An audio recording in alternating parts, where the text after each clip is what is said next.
Queria que você falasse um pouco da sua história como criança, como na sua infância, da sua adolescência, tá? E dessa influência, né, do teu pai na tua vida política. Claro, vai. Bom, primeiro te cumprimentar, né? Prazer estar aqui. Prazer é meu de ter a oportunidade de falar aqui na Fórum. Cumprimentar todo mundo que está nos assistindo. O meu pai, vai ter uma história muito interessante, né? Porque meu pai, ele veio da Alemanha, mas ele estava na Alemanha porque ele nasceu num campo de trabalho forçado, né? Um campo de concentração, mas de trabalho forçado, durante a Segunda Guerra Mundial. Nasceu poucos dias antes da Segunda Guerra Mundial acabar. Eu até brinco com meu pai que ele seria até ingrato, né, se não tivesse seguido o caminho da luta pela democracia, porque e por justiça, né, e por igualdade, porque foi salvo, né, pelo exército russo ali da situação, enfim, que ele se encontrava num campo de trabalho forçado e veio para o Brasil como um refugiado, junto com os meus avós, né, vieram parar em São Paulo, mais precisamente em Osasco, uma colônia que existia ali. Meu avô era polonês, foi pego durante a Segunda Guerra Mundial na Polônia, e minha avó na Ucrânia, mas meu pai nasceu na Alemanha e chegou à pátria aqui, né? Então, ele nunca teve a nacionalidade alemã e, enfim, se criou em Osasco, se envolveu em Osasco, trabalhou desde muito cedo, né, acompanhando meu avô, etc. Foi para a fábrica trabalhar, né, e se envolveu no período ali da ditadura militar, né, se envolveu no movimento operário. Meu pai era grevista, né, ele não chegou aí para luta armada. Meu pai era mais do movimento ali operário e eu tenho um orgulho muito grande, assim, porque eu tive a oportunidade na minha família de aprender valores muito importantes. Um deles, o valor da solidariedade, que eu acho que foi algo que despertou muito para mim, na minha vontade, ansiedade, né, de lutar, e que eu encontrei no MTST um ambiente que a solidariedade era muito importante. Quando eu era mais nova, vai só uma historinha bem rápida que eu acho que resume bastante o caminho que eu segui na militância. Quando eu era mais nova, como meu pai e a minha mãe também, tá? Minha mãe, ela trabalhava na Sharp, também era uma metalúrgica, também organizava greves, teve um papel muito importante, inclusive com as mulheres no movimento sindical, no debate sobre direitos iguais, etc. E eles por terem se envolvido, né, nessa luta, né, eles, mesmo após o fim da ditadura e no período de redemocratização, que eu já tinha nascido, era muito difícil se manter no emprego, porque a gente sabe que a ditadura cívico-militar também foi bancada por empresas, né? Muito recentemente tem saído, nos últimos anos, várias denúncias e comprovações de envolvimento, né, das empresas, dos donos de fábricas, etc. E o meu pai foi uma dessas vítimas que não conseguia mais se manter no emprego, porque ele tinha sido fichado. Meu pai foi preso, né, torturado, né, ficou 2 anos injustamente preso, né, e passou pelo DOPS, então foi fichado. E a gente ficou períodos aqui em casa, aqui no Campo Limpo, que a gente já morava aqui, períodos que a gente tinha condições econômicas muito difíceis, né? Porque períodos de desemprego longo, tanto do meu pai quanto da minha mãe.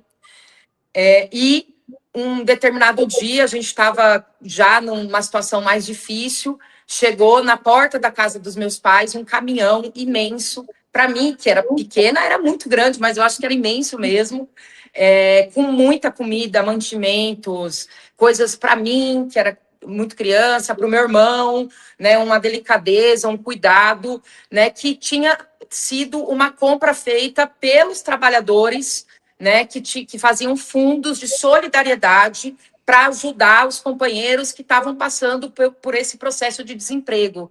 E aquilo me despertou uma coisa assim tão forte que eu até hoje não esqueço, assim, o Vicente, né, outras pessoas que estavam junto, né, ali do movimento ali de Osasco e de outros lugares da região, e isso me despertou muito, assim, eu aprendi esse valor da solidariedade com a história do meu pai, mas especialmente com a prática, né, que o movimento sindical proporcionou naquele período, né? E isso, acho que depois de um tempo eu fui elaborando, assim, eu acho que isso foi a chave para eu ficar esses 21 anos no MTST, assim, a solidariedade como um valor prático, não um valor teórico, né, que é a aplicação, hoje se traduz muito nas cozinhas solidárias, né.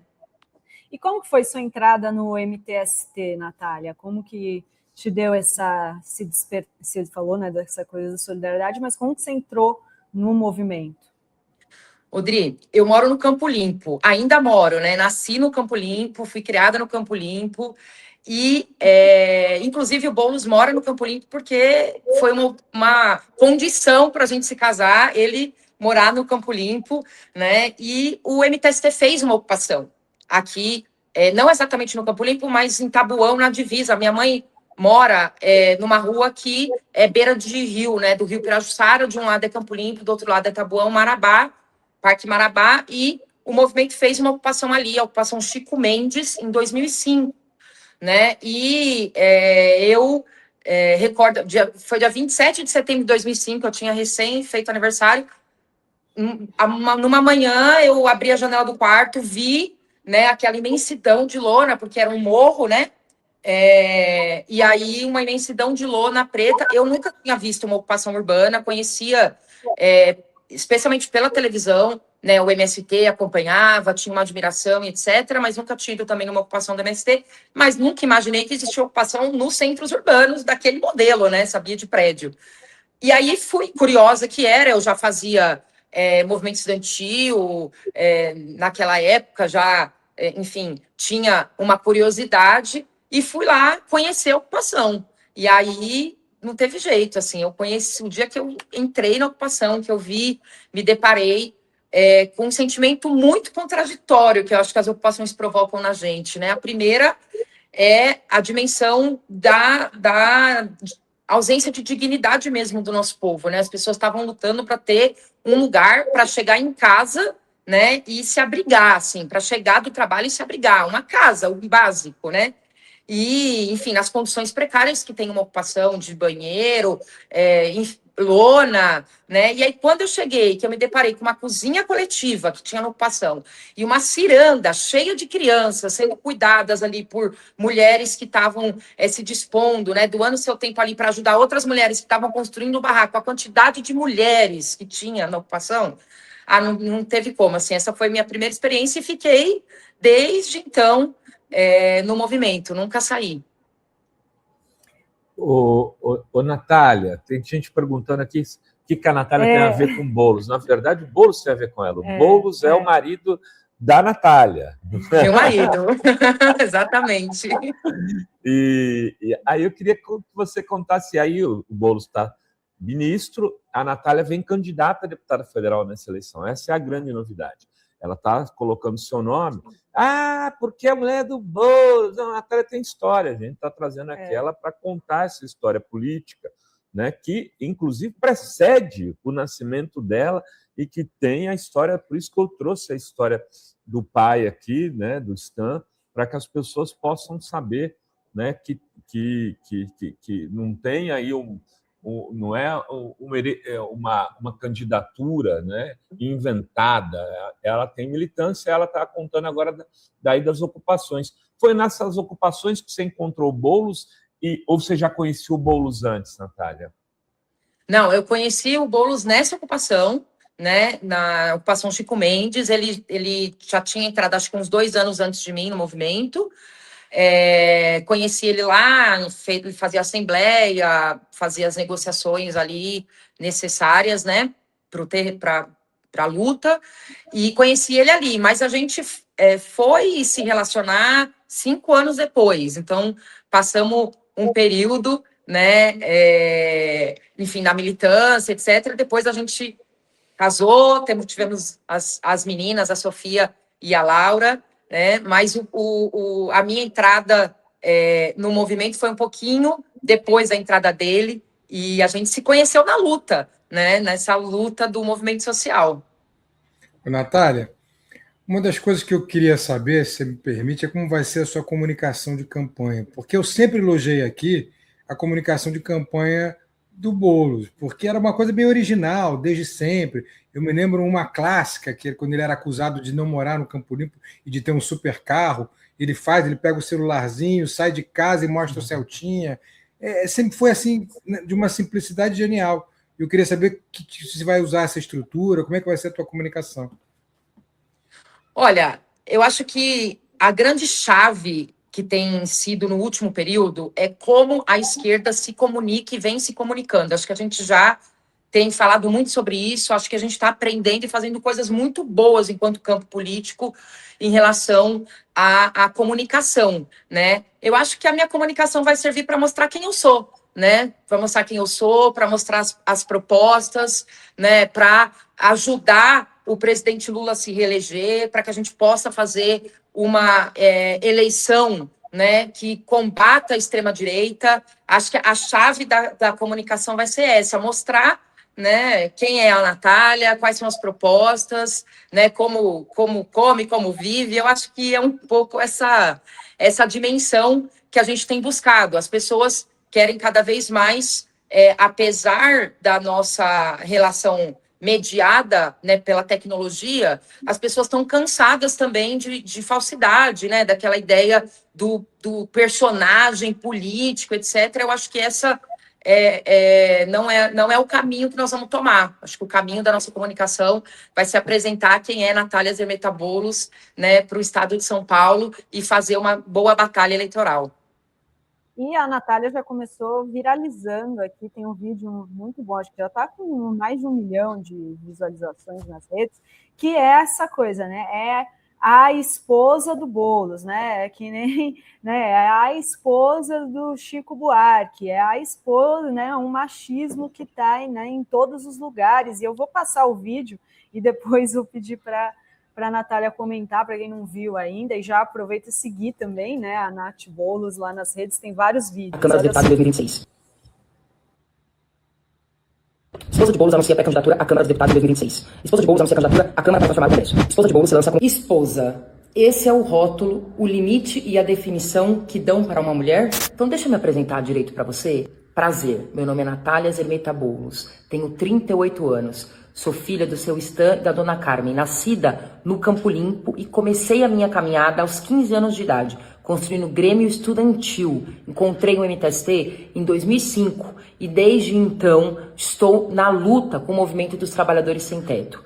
O MTST se tornou a minha grande família de luta e foi nele que eu encontrei Guilherme Boulos. Além de militar no MTST, eu sou advogada, sou virginiana, sou corintiana e sou dirigente nacional do PSOL. Como vocês podem ver, a minha trajetória começa muito antes de qualquer relação.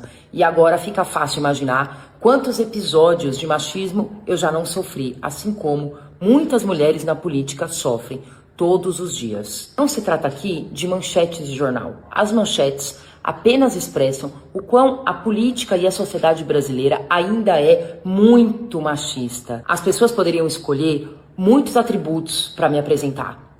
Dirigente do PSOL, militante do MTST, advogada. Eu sou sim esposa, companheira de luta, de vida e de sonhos do Guilherme Boulos. Mas eu sou protagonista da minha própria história e estou pré-candidata por escolha e debate dos movimentos que eu construo. Agora que você já sabe que eu sou muito além do que esposa do Boulos, me segue aqui, me acompanha nas redes e manda esse vídeo para todo mundo que você conhece. Vamos juntas renovar a política. Muito bem. Excelente. Eu levantei a bola porque eu queria ver esse vídeo mesmo.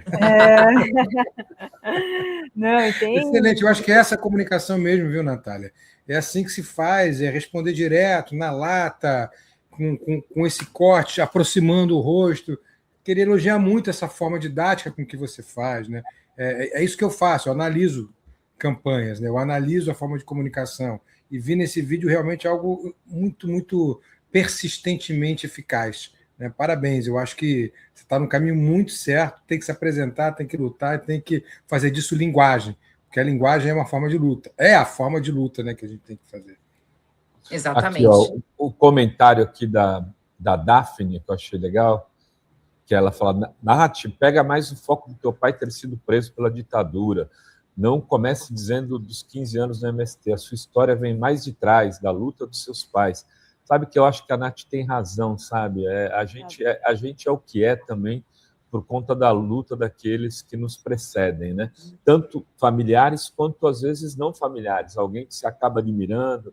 E eu tenho muito aqui, minha família também era uma família de pessoas que tiveram militância no Partido Comunista, provavelmente contemporâneos do teu pai. Não, certamente, não provavelmente.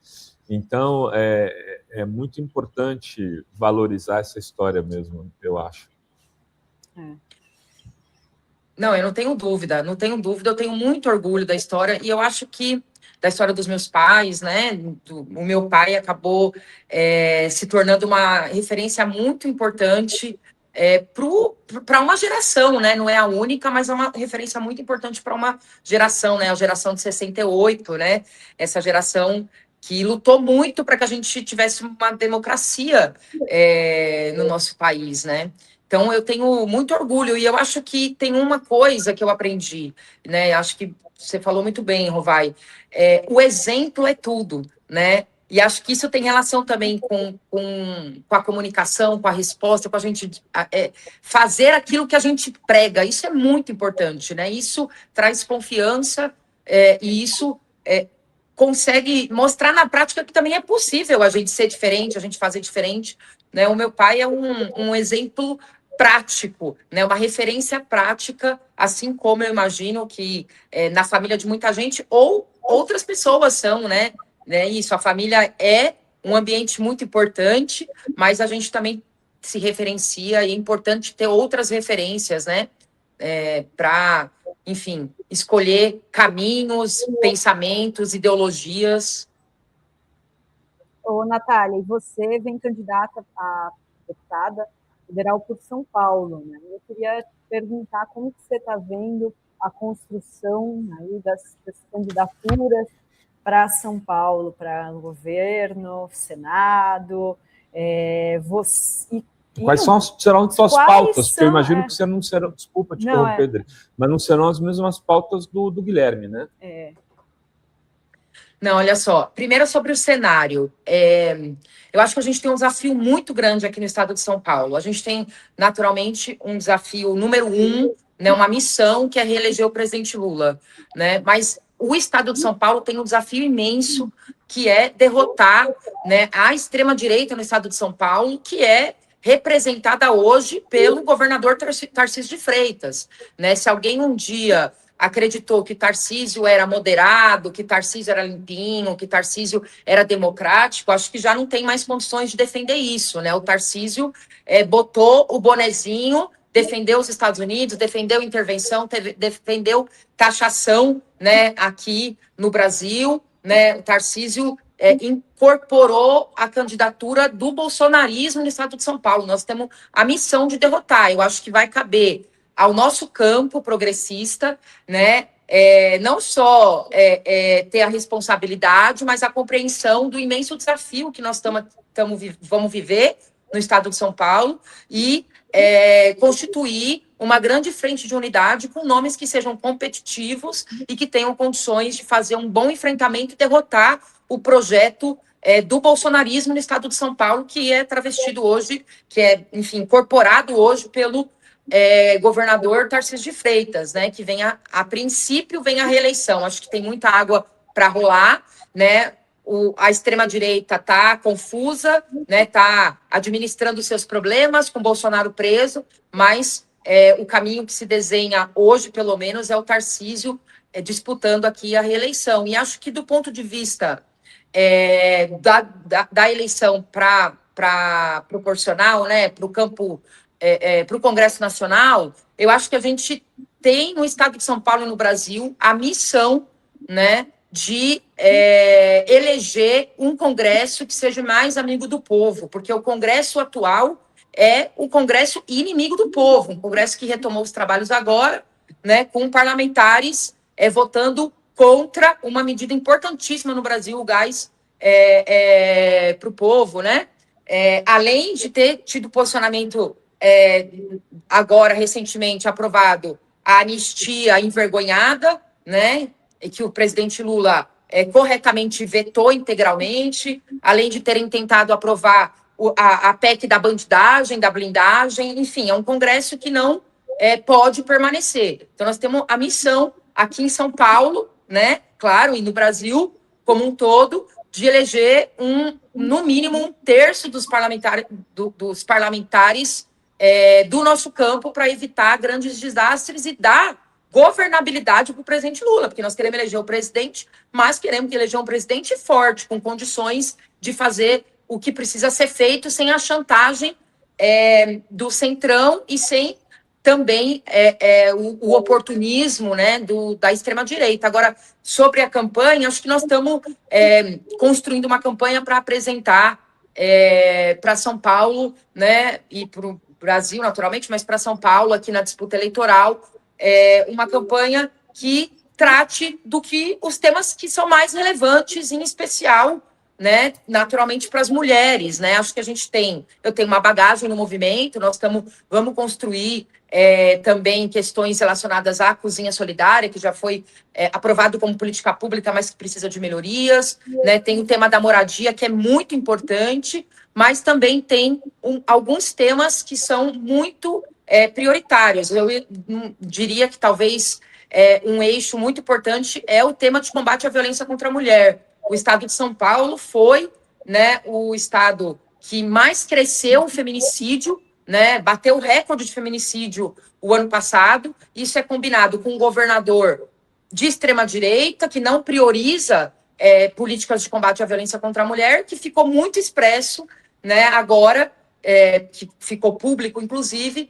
que, além de investir muito pouco, né, nas políticas de combate à violência contra a mulher, não utilizou, né, dá mais ou menos 44 centavos por mulher o investimento que o Tarcísio destinou, e ele sequer usou esse orçamento, o governo sequer usou esse orçamento todo o ano passado. É uma combinação de fatores, né?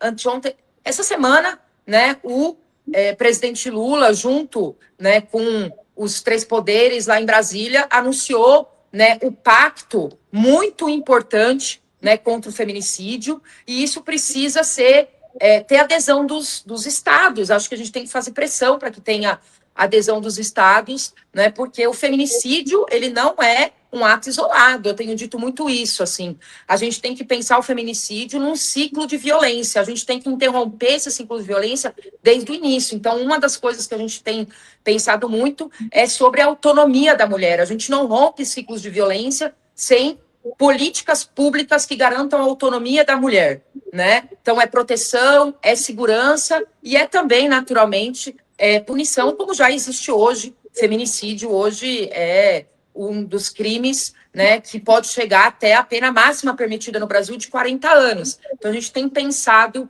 em apresentar, né, propostas que dialoguem com as questões mais imediatas das pessoas e com as questões mais urgentes. Eu acho que a gente já percebeu que a violência contra a mulher está crescendo muito no Brasil. Isso é uma combinação de inúmeros fatores. Falta de política pública, numa parte, falta de atenção dos governantes, governadores, prefeitos é outra parte de prioridade, né? Desregulamentação das redes sociais é outra parte, né? Então, essa é uma questão. E, por fim, acho que nós temos um problema a enfrentar, um problema eu não diria, né? Mas temos uma questão a enfrentar, que nós vivemos hoje uma sociedade que está envelhecendo mais, né? As pessoas estão vivendo mais e estão nascendo menos, né? Com uma frequência menor. Então, a minha geração, por exemplo, é uma geração que cuida dos pais e cuida dos filhos. As minhas filhas estão adolescentes, mas precisam, na adolescência, mais ainda de cuidado, né? Por exemplo, meu pai tem 80 e minha mãe tem 74 anos. Então, assim, a gente cuida dos filhos, cuida deles, eles cuidam um dos outros, e quem cuida de quem cuida, né? É muito importante a gente não só ajudar a implementar, né, a lei, né, a política que já existe de cuidados, como aprimorá-la para que ela não seja uma escolha. O poder público precisa ter atenção, né, aos cuidados que envolve, em especial a mulher, né, porque as mulheres acabam sendo responsabilizadas por isso, né, o que não deveriam, né. Agora, só para comentar uma coisinha, se eu puder, né, sobre o vídeo, assim, enfim, acho que o vídeo foi um tema, né, a gente tem algumas pessoas, né, a gente tem construído uma equipe, não foi, enfim, foi um processo conjunto, coletivo, de pensando, porque acho que tem um tema que eu queria até aproveitar para elogiar aqui a Fórum, né, as mídias tradicionais entraram na lógica, né, da rede social, do clique, da grana ali na rede social, né, da comercialização. Então, ao contrário das mídias alternativas aqui, da Fórum e outras, né, e logo que a gente botou o carro para andar, né, isso foi uma chuva de matérias, notícias, e aí a gente teve a ideia de dialogar com isso, né, que é óbvio, é isso, o Guilherme é meu esposo, é verdade, mas eu tenho uma história, e é por essa história que eu estou agora nesse desafio de uma candidatura, né? Com certeza. E já recebeu muito ataque, né? Aquele Rubinho Nunes escreveu. Nossa, um ataque absurdo. Um ataque vindo de quem é um elogio, né? Exatamente. Rubinho Nunes, para quem não é de São Paulo, é um vereador horroroso, é o que vai para cima do padre Júlio Lancelotti. Então, veja quem são os inimigos dele, né? Padre Eu me preocuparia se tivesse um elogio dele, viu, Natália? Eu também. Muito bom. Pessoal, mais um grande nome para o campo progressista, Natália Boulos, exatamente. Mais um grande nome. E mais perguntas, Felipe Rovai? Não, acho que é isso. Eu acho que é importante registrar, né, que a Natália vai ter uma candidatura dela, né, com um programa dela, com a sua cara. Você vai ser a Natália ou a Nath? Como a gente... Vamos resolver isso aí. Eu sou a Natália, a Nath também vai ser possível, acho que estamos debatendo, mas todo mundo me chama de Nath também, esse não é um... É que nem a Adriana, Dri. Aí eu já ponho a Dri. Muito bom. Parabéns, Nath, parabéns, a campanha está ótima, você tem uma eloquência sensacional, mostrou tua história, e agora é bola para frente, tomara que esses vereadores continuem te criticando, porque é assim que se faz mesmo, incomodando. Parabéns. Obrigada, Felipe. Muito bem, Natália. Vamos à luta, então. Manda um abraço para o Ed, que é quem eu sei que está te ajudando aí também na questão da comunicação, para o Guilherme, para toda aí, muita sorte nessa nova caminhada. E a comunidade está aqui desejando força e coragem para a sua campanha. Exatamente. Muito obrigada, Natália. Um beijo e bom fim de semana. Até a Obrigada próxima. a vocês, Dri, Felipe, Rovai, todo mundo que nos assiste. Muito obrigada pela oportunidade, é isso. Valeu, Natália. Natália. Valeu, Nath.